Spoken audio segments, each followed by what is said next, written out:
Gold, trusted gold buyers. మీరు తాకట్టు పెట్టిన బంగారాన్ని విడిపించి ఈ రోజు ఉన్న మార్కెట్ ధరకు కొనబడను.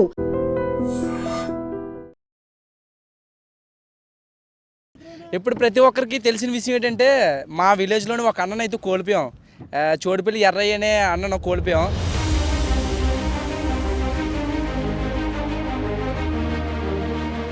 ఆ అన్నని ఏ విధంగా అయితే మేము కోల్పోయామో మీకు స్పష్టంగా చూపించడానికి అయితే ఈ మీడియా ముందుగా నేనైతే వచ్చాను. ఈ అన్నయ్యని అయితే ఇప్పుడు ఏ చేప అయితే లాగుందో దాన్ని కుమ్ముకొని అంటారో అది మనిషి కంటే ఎత్తు, మనిషి కంటే లావు ఉంటుంది ఆ చేప. ప్రతి ఒక్కరికి తెలిసిన విషయమే. ఆ చేప ప్లేస్లోనే మా ఓడిని అనుకుంటున్నాం.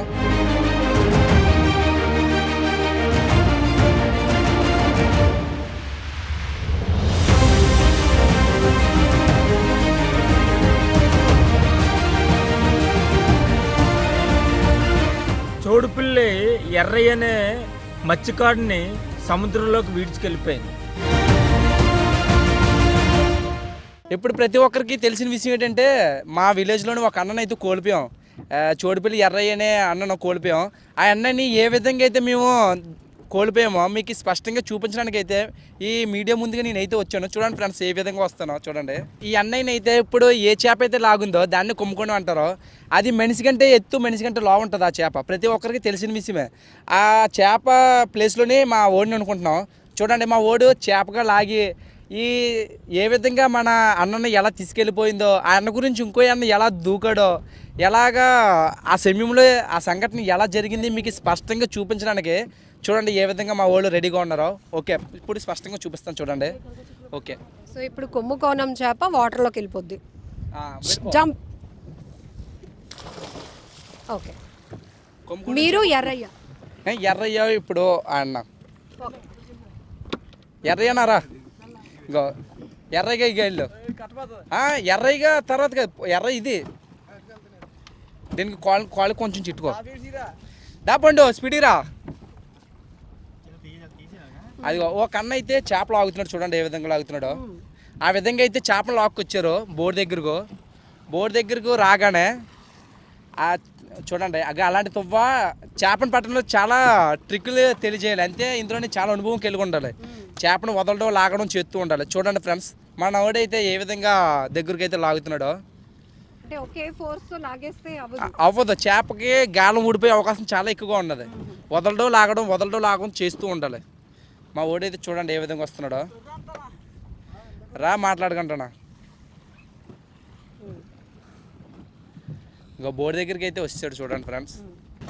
సో ఆ రోజు ఎర్రయ్య చేసిన మిస్టేక్ ఏంటి? ఇంకా చూడండి, ఇప్పుడు ఎర్రయ్య చేసిన మిస్టేక్ ఏంటంటే కాలుకి చుట్టుకోపండు ఇలా కాలుకి చుట్టుకుపోయింది.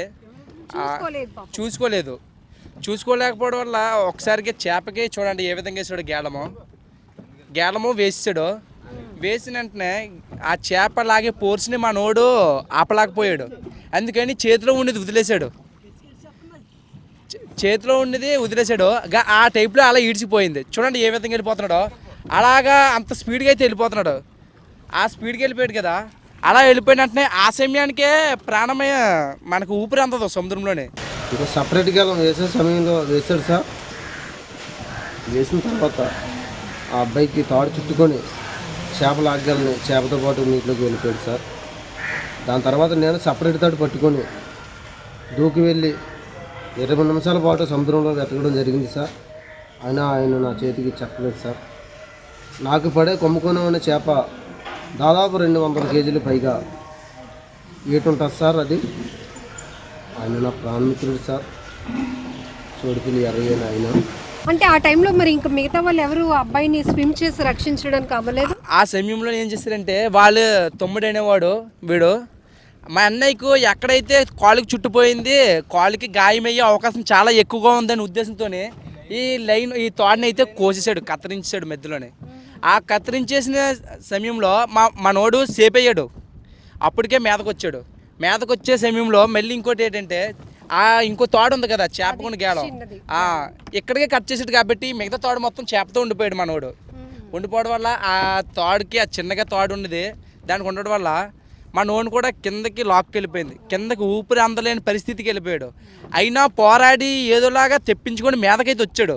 వచ్చి అప్పటికే పూర్తిగా ప్రాణం పోయింది. ప్రాణం పోయే సమయంలో మన ఎల్లాజీ అన్న వాసుపల్లి ఎల్లాజీ అన్న అయితే ఏ విధంగా దూకాడు చూడండి. వాసుపల్లి ఎల్లాజీ అన్న ఆ విధంగా దూకాడు. అలా మనిషి దగ్గరికి అయితే వెళ్ళాడు, ఆ విధంగా చేతులు ఎత్తాడు. ఎర్రయ్య అన్న అలా చేతులు ఎత్తిన వెంటనే ఇలా ఎల్లాజీ అన్న ఈ విధంగా చాలా స్పీడ్గా అయితే వెళ్ళాడు. ఆ బోట్లో ఉన్న ధనరాజు ఇంకో వ్యక్తి ఆ కొరలయ్య, ఎర్రయ్య తమ్ముడు కొరలయ్య చూస్తున్నాడు. చాలా భయంతో ఏం జరుగుతుందనే చాలా భయంగా చూస్తున్నారు. చూడండి ఫ్రెండ్స్, మన దగ్గరికి వెళ్ళే పరిస్థితిలో మన ఎర్రయ్యనే అన్న కిందకైతే వెళ్ళిపోయాడు. అగో ఆ విధంగా కిందకైతే వెళ్ళిపోయాడు ఫ్రెండ్స్. అలా కిందకి వెళ్ళి తర్వాత చాలాసేపు ఈ ప్లేస్ని సెర్చ్ చేసాం. సెర్చ్ చేసి ఆ మొత్తం చూసాం. అన్నయ్య అయితే మీదకు రాలేదు. మీదకు రాకపోయేసరికి ఆ రోజు ఏంటంటే తెరచేప మీద వేట చేసాం. ఇంజిన్ లేకుండా తెరచేప మీద వేట చేయడం వల్ల మనిషి ఉండే ప్లేస్కి మనం స్పీడ్గా వెళ్ళలేకపోవడం వల్ల అన్నయ్యని అయితే ఆ సమయంలో కోల్పోయాం. అది ఏది సహకరించలేదు. ఆ రోజు గాలిగా ఇలాగే ఉన్నది, సముద్రం కూడా ఈ విధంగానే ఉన్నది. చూసారు కదా, అక్కడ ఉండి మనిషిని కూడా అక్కడ నుండి ఇక్కడికి వచ్చేసింది మొత్తం. అంత స్పీడ్గా వచ్చిందో చూసారు కదా. అందుకే ఆ అన్నయ్యని అంత దూరంలో వదిలేసి బోట్ అంతా వచ్చేసరికి మళ్ళీ తిప్పుకొని ఇలాంటి ఒక తెడ్డుతోటి దగ్గరికి వెళ్ళారు. తెడ్డుతోటి వెళ్ళలేకపోయారు స్పీడ్గా. అదే ఇంజిన్ ఉంటే కాపాడే అవకాశం చాలా ఎక్కువగా ఉన్నాం. ఇంజిన్ లేకపోవడం వల్ల తెడ్డుతోని వెళ్ళేసరికి అన్న వెళ్ళే లోపే అన్న కిందకు పోయాడు సముద్రం లోపల. ఆ బాడీ కూడా ఇప్పుడు వరకు కూడా దొరకలేదు. గవర్నమెంట్ కూడా చాలా ట్రై చేస్తుంది బాడీ గురించి. కానీ 2 రోజుల పాటు సెర్చ్ ఆపరేషన్ హెలికాప్టర్ ద్వారా కూడా అయింది, కానీ ఇంకా బాడీ అయితే దొరకలేదు. కొనసాగిస్తున్నారు కానీ బాడీ అయితే దొరకలేదు. సముద్రంలో చేప చాలా ఒక అవసరమైతే ఒక 10 మందిని లాగే కెపాసిటీ ఆ చేపకు ఉంటుంది. అంత డేంజర్ ఫిష్ అది కొమ్ముకోనం అనేది. దాన్ని తట్టుకోలేకపోయారు.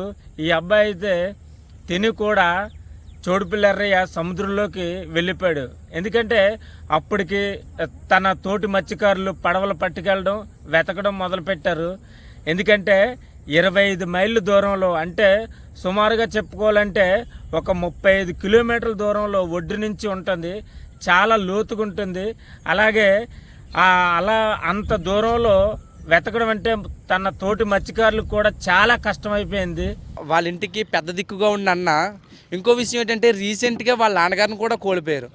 వాళ్ళ నాన్నగారిని కూడా కోల్పోయారు. ఆ విధంగానే ఇప్పుడు ఇంటి పెద్ద దిక్కుగా ఉన్న ఎర్రయ్య అన్న కూడా చనిపోయారు. ఇప్పుడు ఆ తెల్లి పరిస్థితి ఏ విధంగా ఉంటుందో ప్రతి ఒక్కరికి తెలుసు.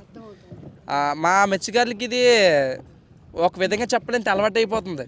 మా మనుషులు కోల్పోవడం, ఏడవడం, మా దుఃఖం అనేది అలవాటైపోయింది ప్రతి ఒక్కరికి. ఇది ఒక్కసారికి జరిగింది కాదు. నేను చిన్నప్పటి నుంచి చూస్తున్నాను. మా పూర్వీకులు అయితే చాలామందిని కోల్పోయాం. నడి సముద్రంలో జారి పడిపోయి ఎవరు చూడకుండా ఆ మనిషిని అలాగే వదిలేయడం. స్విమ్ చేస్తారు కానీ ఎంతసేపు చేస్తారు? ఒక బాగంటే 1 గంట 2 గంటలు. ఇంత రిస్క్ అని తెలిసి కూడా మళ్ళీ వేట తరతరాలుగా పిల్లలు మళ్ళీ ఎందుకు ఏదైనా చదువుకొని మంచి జాబ్ చేసుకోవాలంటే మా జీవనాధారం, మా వృత్తి, మా తాతల కాలం నుండి ప్రతి ఒక్కరైతే ఈ చేపల వేటని కొనసాగించారు. మాకు కూడా నేర్చుకున్నాం. ఎందుకు నేర్చుకున్నామంటే ఇక్కడ ఉన్న మాకు జాబులు కూడా అంతలాగా ఇవ్వట్లేదు ఎవరు. ఏ విధంగా ఇవ్వట్లేదు. ఇంటర్వ్యూలకి వెళ్తున్నాం, డిగ్రీలు చేసి ఉన్నాం ప్రతి ఒక్కరు. ఇక్కడ నేను డిగ్రీ చేశాను. డిగ్రీ కంప్లీట్ చేసి ఇప్పుడు ప్రస్తుతానికి అయితే ఖాళీగానే ఉన్నాను. ఇంటర్వ్యూలు కూడా వెళ్తున్నాను. మన మత్స్యకారులు అనేసరికి కొంచెం దూరం పెట్టేస్తున్నారు మమ్మల్ని. అందుకని ఇదే ఫీల్డ్, ఇదే వృత్తిని ఎంచుకొని ఎంత చదువుకున్నా మళ్ళీ ఇదే వేటకి వెళ్తున్నాం. ఇప్పుడు ప్రతి ఒక్కరికి తెలిసిన విషయం ఏంటంటే మా విలేజ్లోని ఒక అన్నను అయితే కోల్పోయాం. చోడుపల్లి ఎర్రయ్య అనే అన్నను కోల్పోయాం.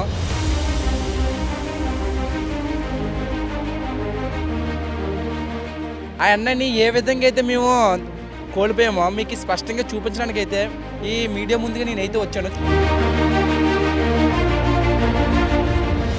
ఈ అన్నయ్యని అయితే ఇప్పుడు ఏ చేప అయితే లాగుందో దాన్ని కుమ్ముకొని అంటారో అది మనిషి కంటే ఎత్తు, మనిషి కంటే లావు ఉంటుంది ఆ చేప. ప్రతి ఒక్కరికి తెలిసిన విషయమే.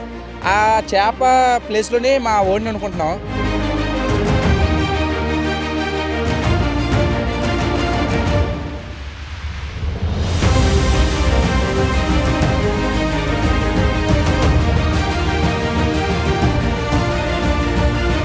చోడుపిల్లి ఎర్రయ్యనే మత్స్యకారుని సముద్రంలోకి వీడ్చుకెళ్ళిపోయింది.